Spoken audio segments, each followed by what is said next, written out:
So before continuing to the next class, do you have any questions regarding your previous classes?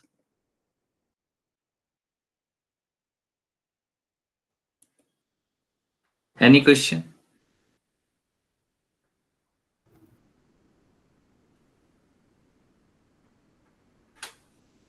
Fine. Okay. Okay. So I hope that things are clear to you because you have no questions now. So let's start with the last discussion. So I think we were discussing about some what are the problems that could arise because of overfitting, right? So the we were saying that when you have a situation where you have overfitting, first how to check like whether this is a state of overfitting or not. So we will be going to get a zero training error.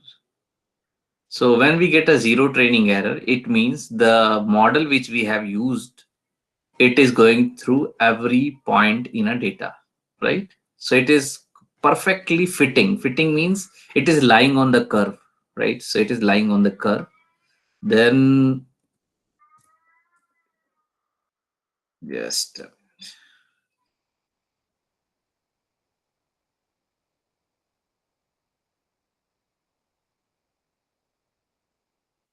so yes, it means it is going directly over the curve,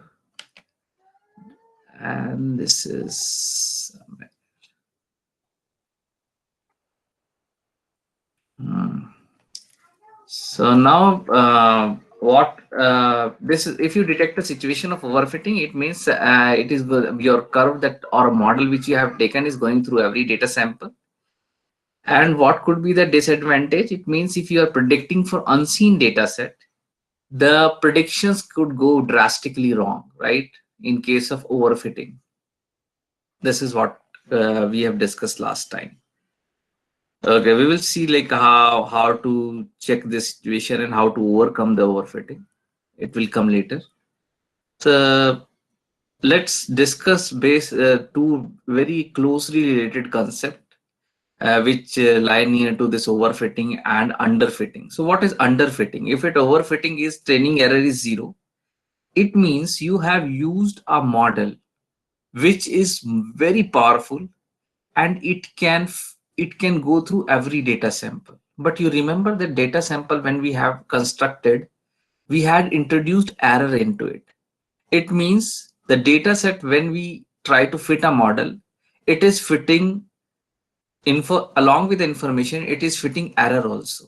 And because of this error, the for unseen data set, my prediction goes drastically wrong. So I have used a very powerful model, which is not required actually.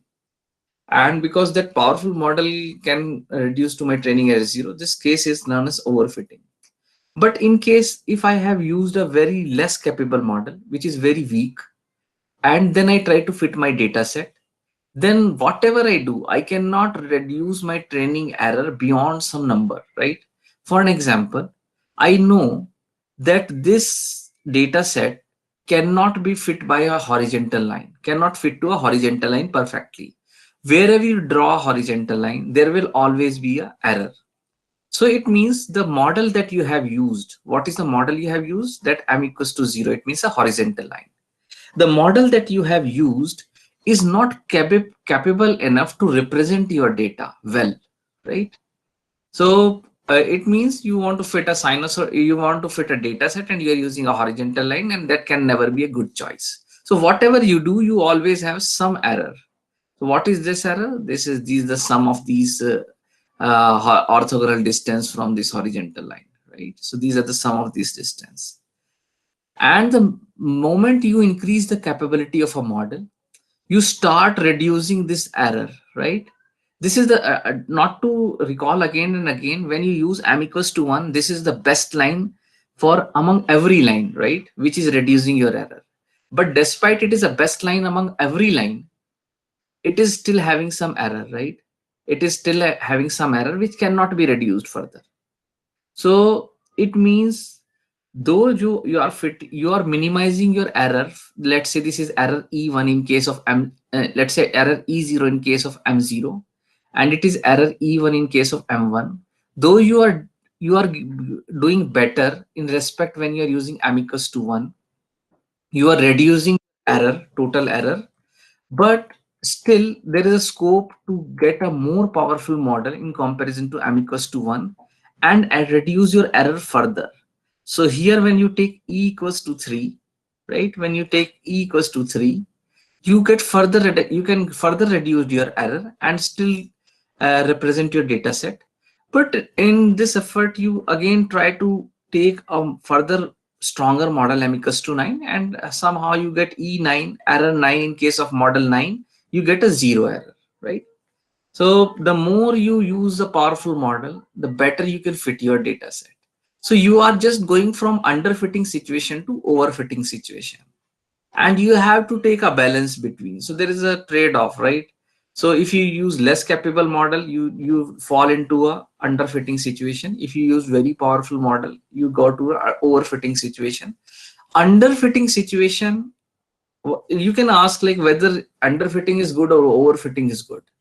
I would say underfitting situation is better than overfitting, right? I think some questions. Is there any question? Okay. So I think I would say like underfitting situation is better than overfitting situation. Why? Because the moment I'm trying, can anybody want to answer this question? Why underfit? I am saying underfitting is better than overfitting.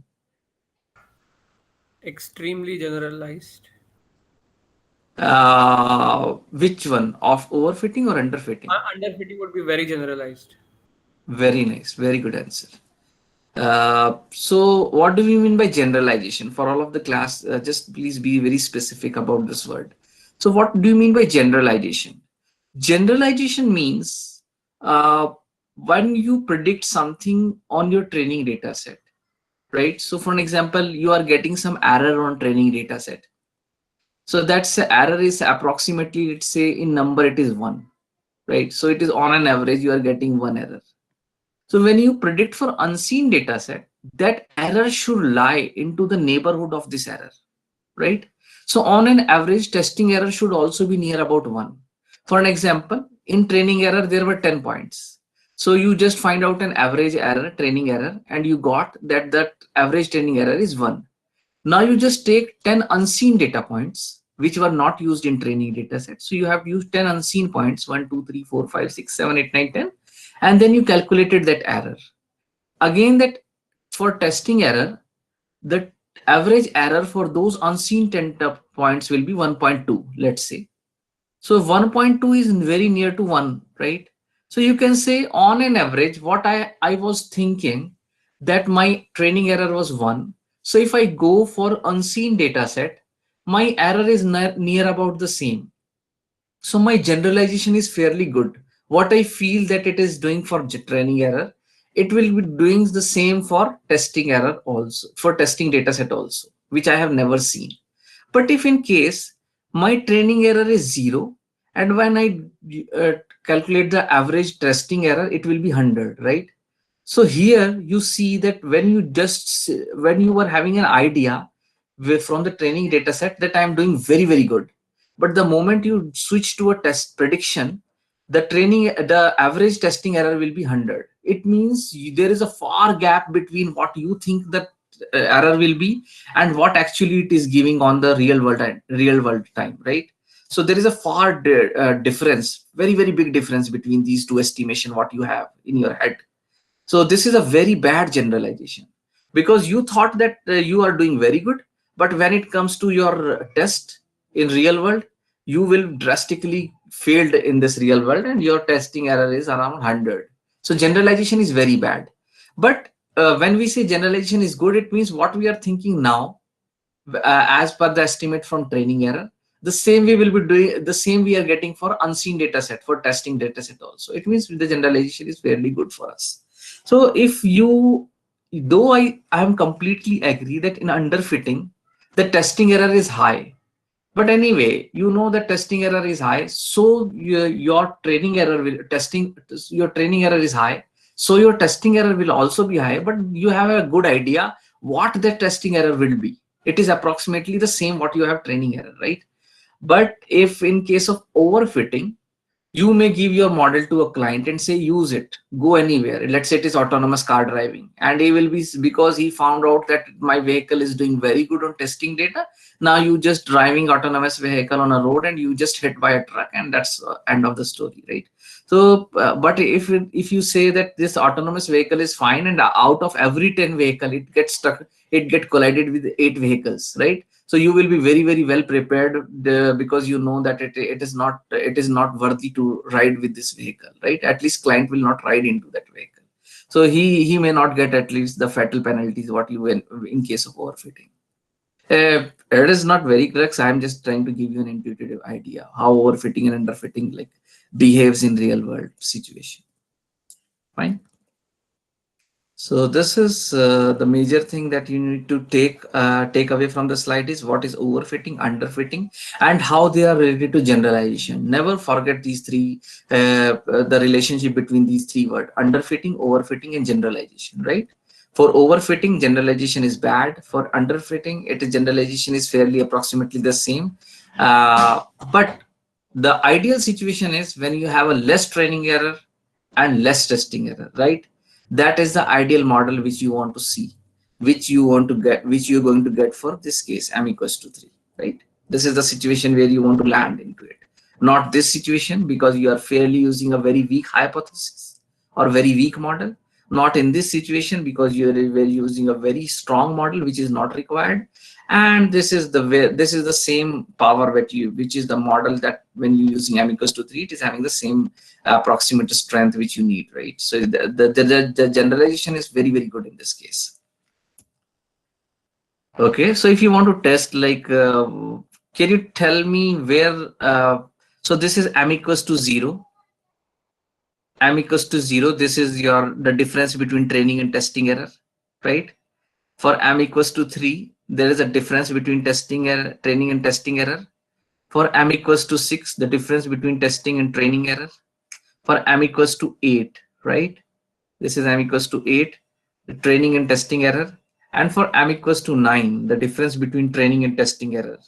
So you can see here there is a very wide gap between these two errors. And this means that it is a very bad generalization. Though the graph till m equals to 8 between training and testing are running parallelly, but the desired section is this. You want to lie yourself between these two sections. It means the preferable model is from m equals to 3 to m equals to 8. You take any model, your generalization is far good, far better, and you have a good idea how you're going to do an unseen world, unseen world. But if you ask me what is the ideal model, I would say go for m equals to 3 because you will save a lot of computation, right? Because when you run m equals to 8, you will, there are fairly a big polynomial which you want to compute. And for m equals to 3, you need to just compute 3 terms and you need to add them. So computationally, you will be far better than when you are using m equals to 8. Though generalization is same for in all 3 cases, right? Fine. Okay, so uh, how to check this? Do you have any question till here before I proceed for the next concept? Any of the question if you have? Cool, very nice, very nice. So if you don't have a question, at least type. You can type. Everybody can type, right? So that I will be get to know like how many are active at this. 96 people are there. So right, fine. So if you don't have, okay, so there is for m data 9, always give overfitted. Yeah, for m equals to 10 also you will get overfitting. For m equals to 100 also you will get overfitting, right?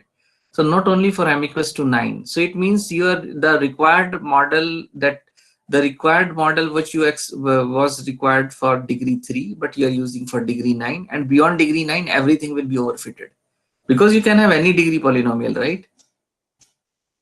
So you have any degree of polynomial, and if you use 100-degree polynomial, then also you will get overfitting, right? Because 100-degree polynomial is powerful than 9-degree polynomial. So what 9 is doing, obviously 100 will do better than that in terms of fitting. So beyond degree 9, everything will be overfitted and it will be a bad generalization in case, right? So you can just take out from that step. Sir, there is a question, sir. The ERMS formula. So it is just we want to gauge for it is error, total error, what we had either on training and testing error. So let's say I want to compare between training and testing error. So let's say there were 10 samples in training error and 100 sample in testing error. So I want to normalize it. That's why I divide it by n. So now it is just how much error I am getting per sample. And just because I had half into the error, if you remember one question guy had asked like what is half here. So you just cancel this half with 2. So that's why 2 is here.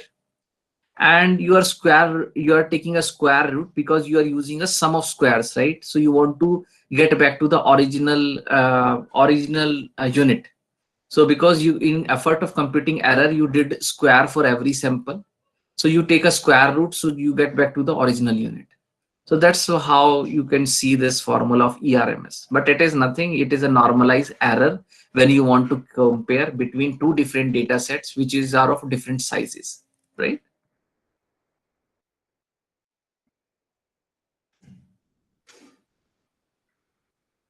Yeah.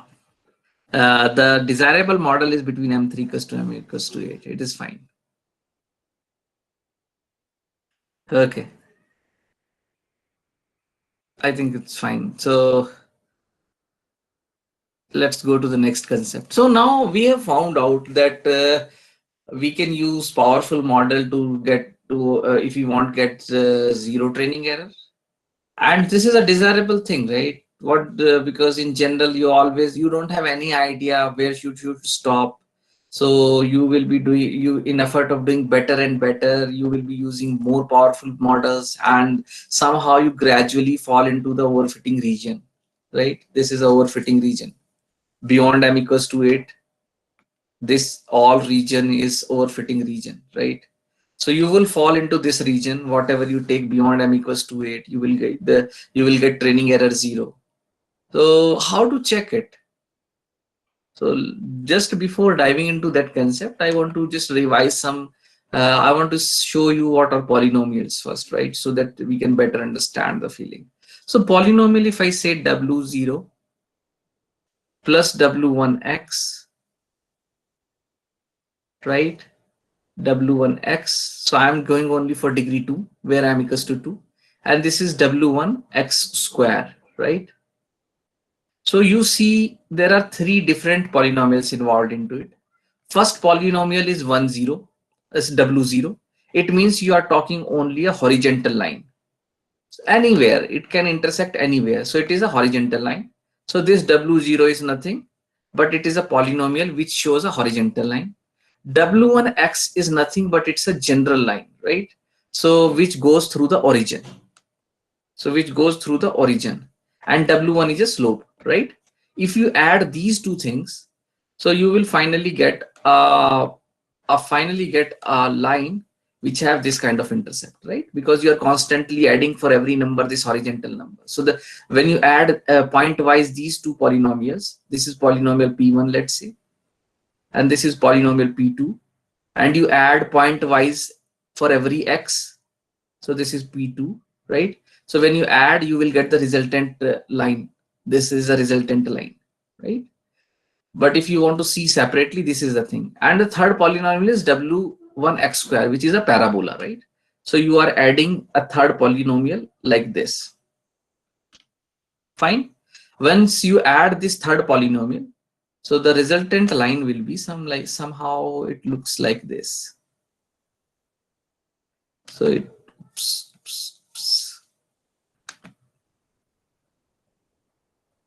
somehow the resultant line, so just to redraw it, so the resultant line somehow will look like this, right? So you are adding I should say p0, this is p0, right?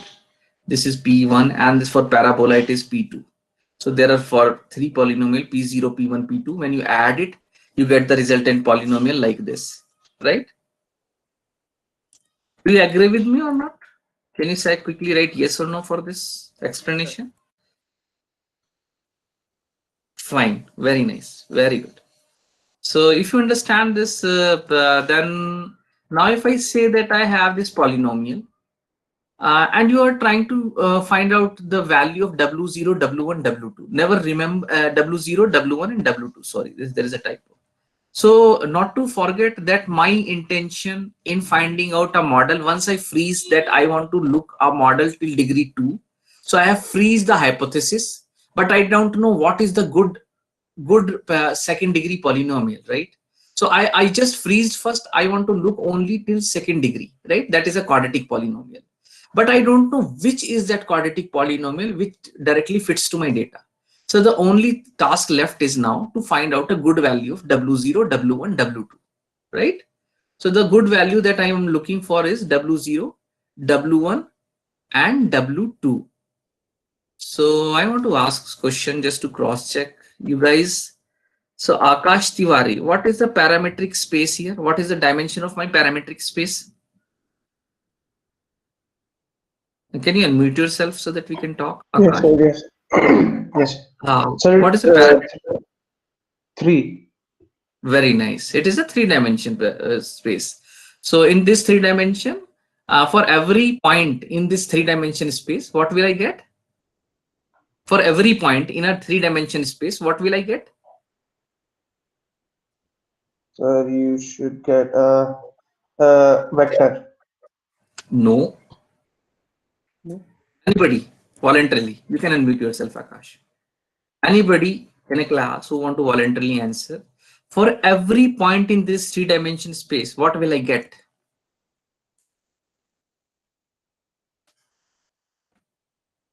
A value, Wow. some value. No, If that we is not what I'm looking for. like like we get a quadratic equation for every value, like x square. Yeah, yeah, yeah. Then if we Uh, put x in that, we get a value. are you using two devices to interact with me? No, no, Why only I'm one. getting my echo back? It's a, you mute yourself. Satyajit. So it means for every point in a data set, what I am having, it's a vector, right? So there is a W0 on one axis. You just see very carefully what I am saying now. There is W1 on another axis and W2 on third axis, right? And I'm saying one point. So one point is nothing, but it's a vector, right? So you can show any point. This point is can be written as W0, W1, and W2, right? So this point can be written as W0, W1, and W2. But if you specifically ask me, that's fine. In linear algebra, I can say that there is a point in three-dimensional space. But what does it a physical meaning? What is the physical meaning of that?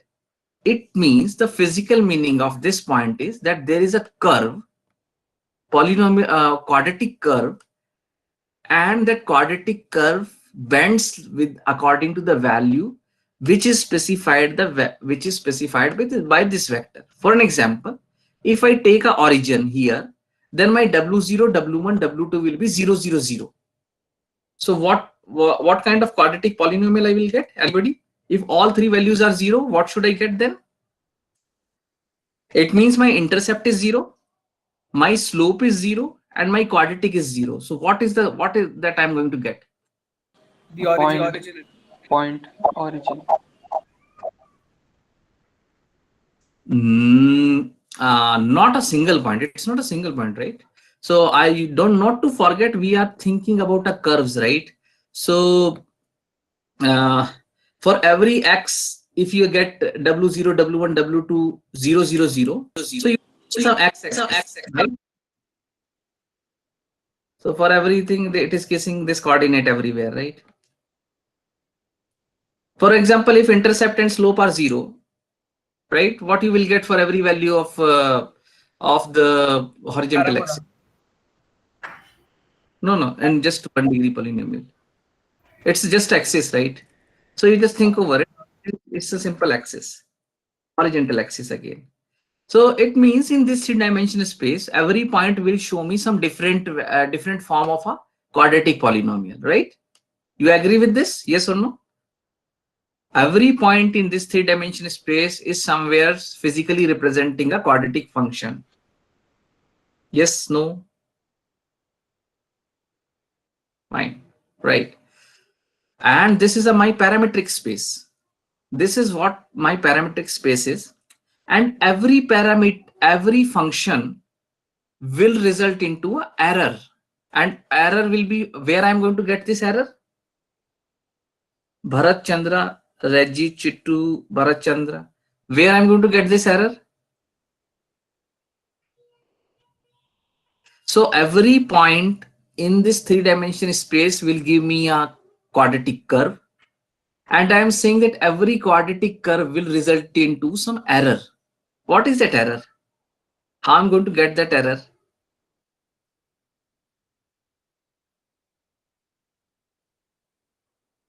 Amitabh Paliwal, you want to answer? Yes or no? You would get the error from the original data points, like how it's fitting. Very nice. So when I get a curve, so it is like this. I want to rub it all. So for an example, in one, I have taken one point in that three-dimensional space, and then that one point, and that was let's say this is my data set, right? This is my data set, and that one point gives me this quadratic function. Let's say this was my quadratic function. So this quadratic function is giving me this error. I want to add them and square them. I want to square them and add them. So this is an error because of this curve. I take a second point in that three-dimensional space, and that gives me this curve, right?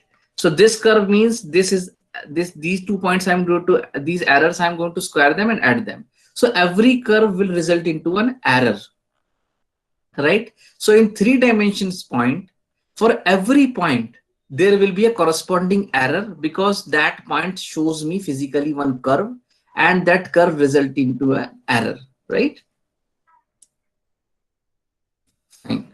So the point is I want to find out the value of these parameters W0, W1, W2 such that that error should be minimum.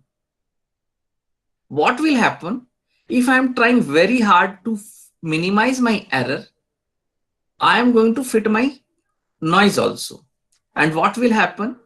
So the situation is like this. For an example, there was a point and this is the second point. So I want to take a very strong twist. So just to pass from it. And when I'm going through it, and let's say there is a second point here, I want to take a second strong twist curve so that I can go over it.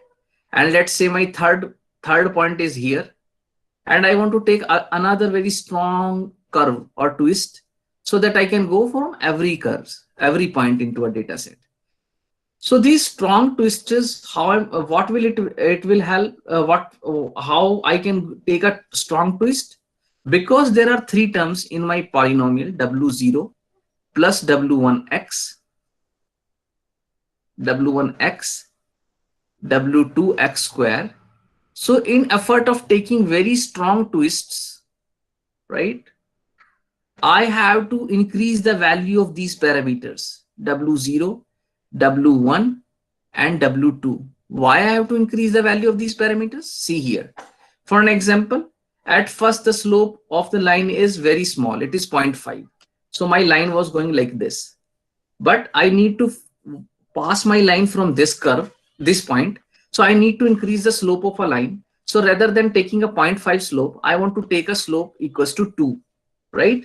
That's how my line goes through the point. If my point rather than here, if let's say my point is here, so I have to take a slope equals to 100, right? So if my slope is 100, then through the origin it will go like this. So my line should have a higher value, higher slope. Higher slope means I need to increase the value of W1.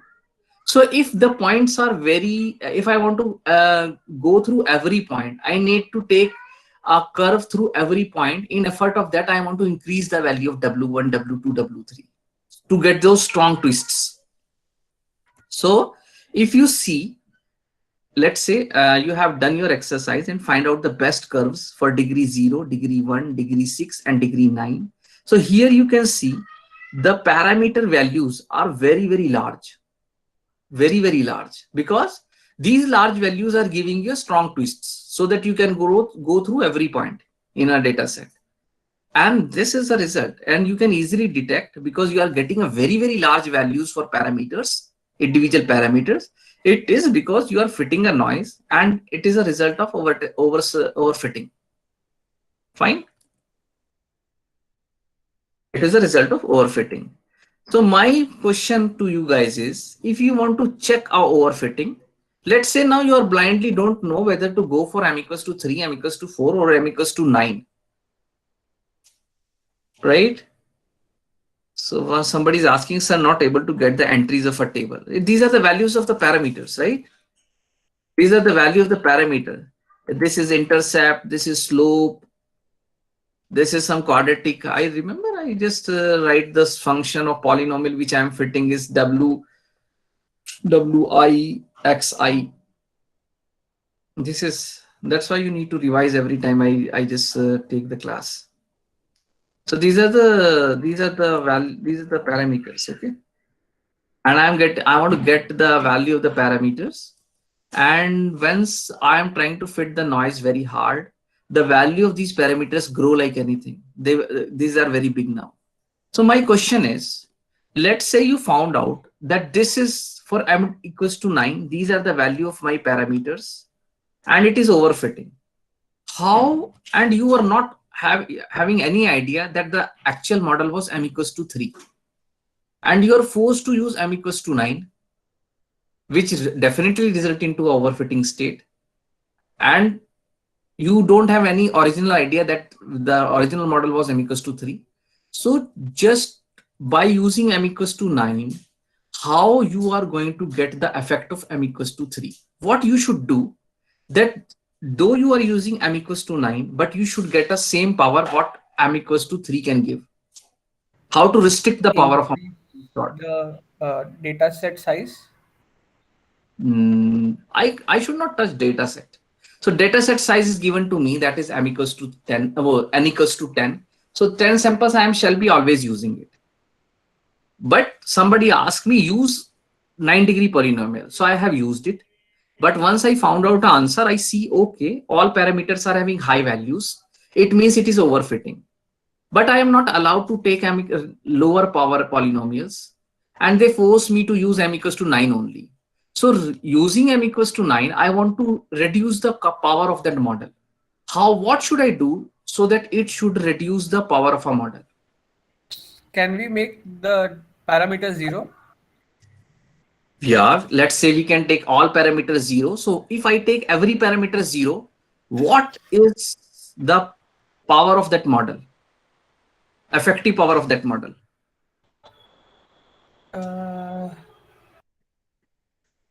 Let's say, just to simplify the question for everyone, let's say if I'm saying m equals to 9 I'm using, it means I have 10 parameters, right? From W0 to W9. And I just restrict all parameters from W1 to W9 to 0. Then what effective model I'm using right now? Axis. m equal to 0. M equals to 0. Very good. Very nice. Very nice. So I repeat my question and repeat my answer. So if everybody should you get. So I said that you forced me to use m equals to 9. So if you force me m equals to 9, so it means W0 plus W1x.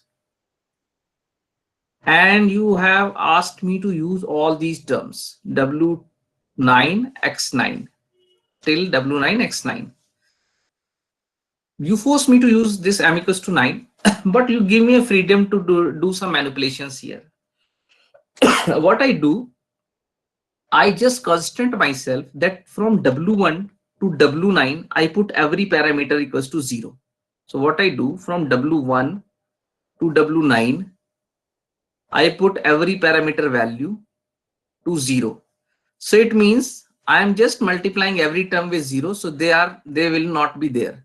So effectively I am using m equals to 0. This is the effective model I'm going to use.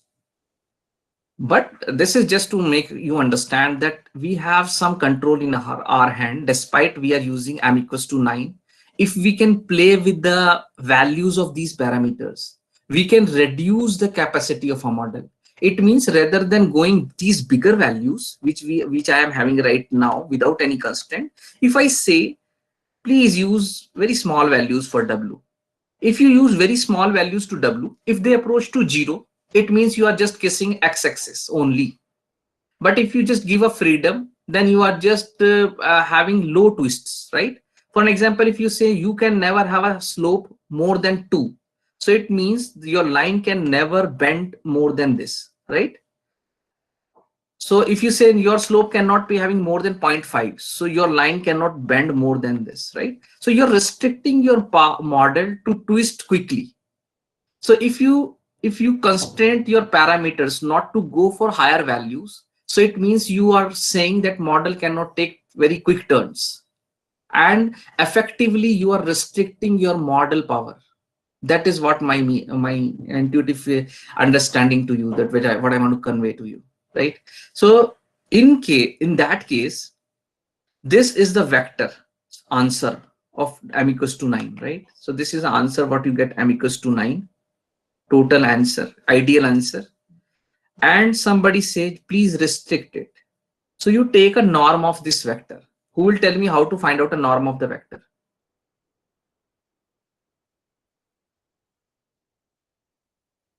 Yes. So question is, sir, does this mean like even if we select a complex model, it means a bigger power capacity, we can adjust the complexity by the values of these weights? Weights means parameters. Yes, always. We have that control in our hand, that if we twist or perturb the value of these parameters, I can change the effective complexity. It means I can decrease it, right? I cannot increase it. So it means you say that we will normalize something by some or what. These things will be like, yeah, we can try it. So what do you think, how to calculate the norm of this vector? Because this is my solution vector in m equals to 9. Just to cross check everybody is getting this. Akhtar, Parvez, are you there? Yes, sir. So do you have any idea what we are talking? You want to answer?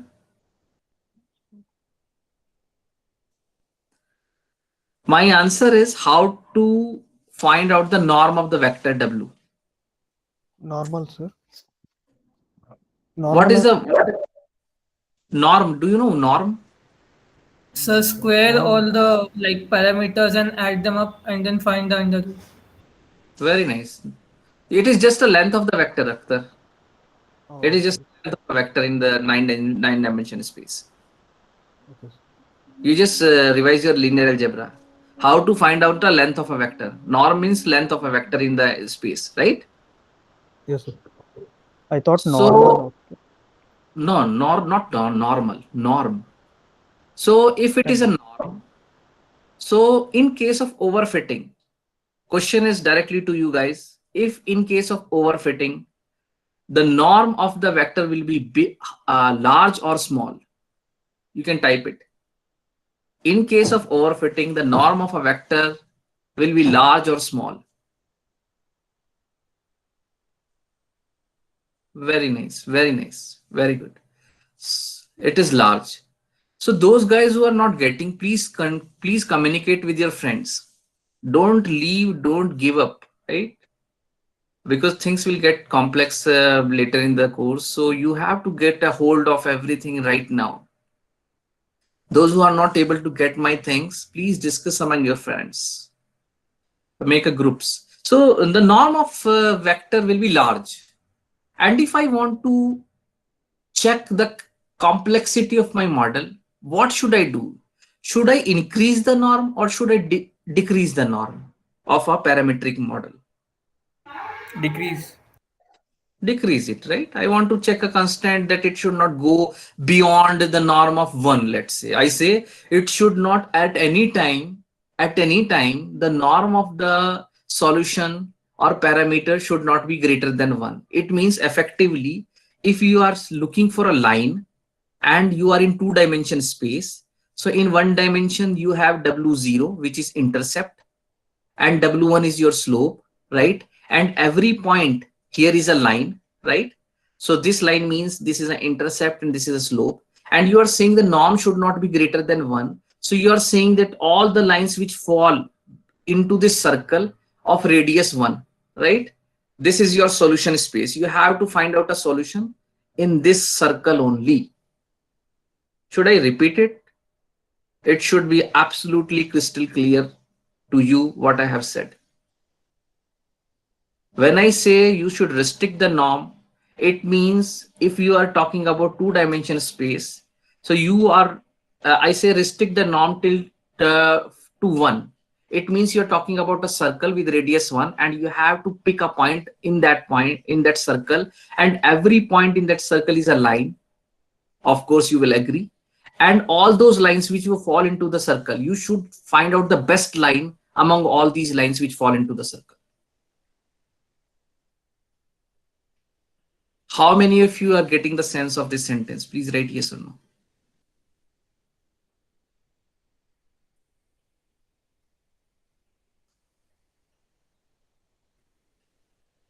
Right. So just for you guys, because it's the last concept, I want to repeat it again. And you, because I'm repeating it too much, you are getting the importance of this concept here. And it is very, very important. I want to repeat it again for those guys who not understood it. Let's say somebody said, use only those models which is having degree 1. So you are free to choose any model of degree 1. It means you have freeze your expression like this. So it means you are allowed to choose any line in the world, in this universe, right? So you can choose any line.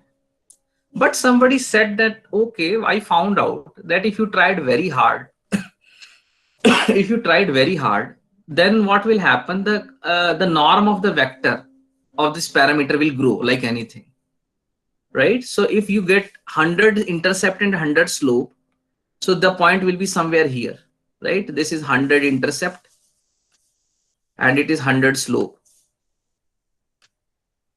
So you should not look for every solution because you need to avoid overfitting. What you can do, you just find out only those lines which fall into this circle.